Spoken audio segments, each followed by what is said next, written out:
সরজু নদীর তীরে অযোধ্যা নগরী। রাজা দশরথ, তার 3 রানী কৌশল্যা, সুমিত্রা, কৈকেয়ী। কৌশল্যার ছেলে রাম, সুমিত্রার ছেলে লক্ষ্মণ ও শত্রুঘ্ন, কৈকেয়ীর ছেলে ভরত। ছেলেবেলায় পড়া ছবিতে রামায়ণের প্রথম লাইনগুলি ছিল এরকমই। আর তখন থেকেই আমাদের পরিচিতি অযোধ্যার সঙ্গে। সতীনপুত রামকে বনবাসে পাঠিয়ে যে রাজনীতির জন্ম দিয়েছিলেন কৈকেয়ী, সেই রাজনীতির ধারা আজও বয়ে নিয়ে চলেছে অযোধ্যা। ভোটের সফরে আমাদের আজকের গন্তব্য সেই অযোধ্যা, যে দিল্লির মসনাদে সরকার গড়েছে, আবার সরকার ফেলেওছে।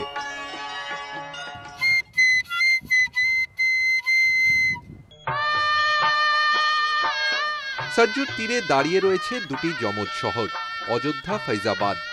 একসময় অবধের রাজধানী ছিল ফৈজাবাদ, পরে যা স্থানান্তরিত হয় লখনৌতে। কিন্তু ইতিহাসকে সাক্ষী করে আজও এখানে রয়ে গিয়েছে সুজাদৌল্লার সমাধি বা বহু বেগমের মকবরার মতো একাধিক স্থাপত্য।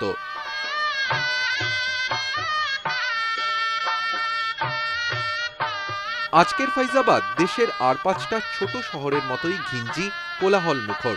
কিন্তু সময় যেন থমকে গিয়েছে অযোধ্যায়। একটা বিতর্কিত সৌধকে নিয়ে গড়ে ওঠা দড়ি টানাটানিতে আটকে রয়েছে এখানকার জনজীবন।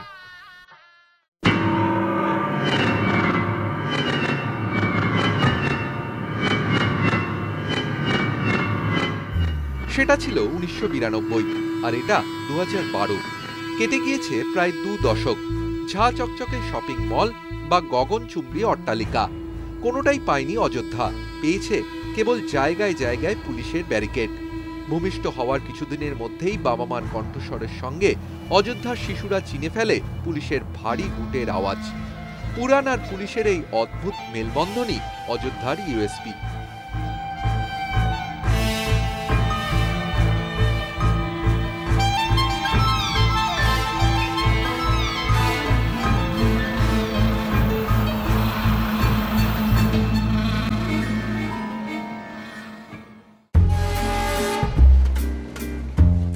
কনক ভবন থেকে হনুমানগড়ি বা রাম কি পৌড়ি থেকে সরজুর তীর, সদা রাম সীতাময় এই এলাকা ফের নির্বাচনের মুখোমুখি।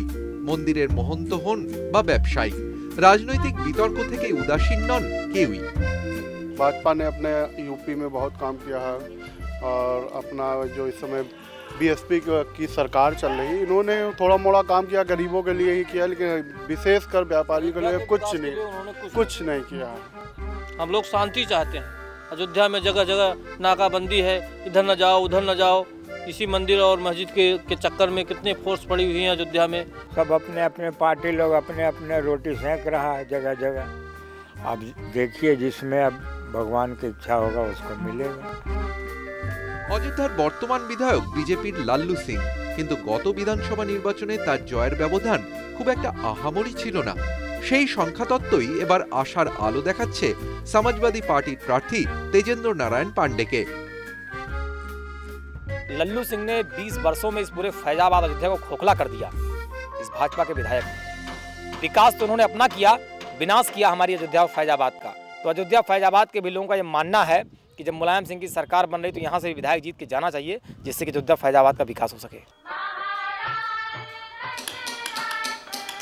ভোট এসেছে, ভোট গিয়েছে, কিন্তু গত 2 দশকে খুব একটা ফারাক হয়নি এদের জীবনযাত্রায়।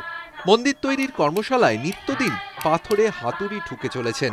এর শেষ কবে হবে বা আদৌ হবে কিনা তার উত্তর জানা নেই কারো।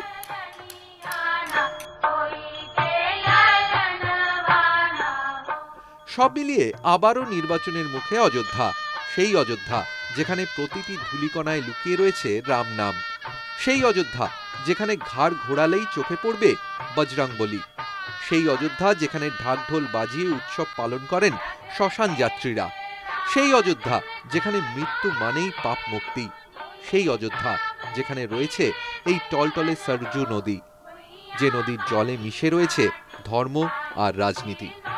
সরজু নদীর তীরে হাজার হাজার বছরের পুরনো এই শহর অযোধ্যা, মন্দিরে ঘেরা শহর অযোধ্যা, রাম আর সীতাময় শহর অযোধ্যা, পবনপুত্র হনুমানের নাম নিয়ে যে শহর রোজ জেগে ওঠে।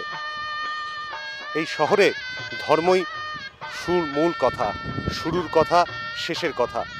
কিন্তু ধর্মের সঙ্গে রাজনীতির যোগাযোগ ভারতীয় সভ্যতায় চিরকালই ছিল। মুনি ঋষিদের নিত্য আনাগোনা ছিল রাজদরবারে। ধর্ম থেকে রাজনীতি কোনোদিনই ভারতীয় সভ্যতায় আলাদা হয়নি, এখনো হয়নি, এই গণতন্ত্রের যুগে এসেও হয়নি। অযোধ্যাতে এসে একথা বারবার বুঝতে পারা যায়। অযোধ্যা থেকে ক্যামেরায় মনোজ কুমার জয়সওয়ালের সঙ্গে রাজু ভট্টাচার্য, নিউজ টাইম।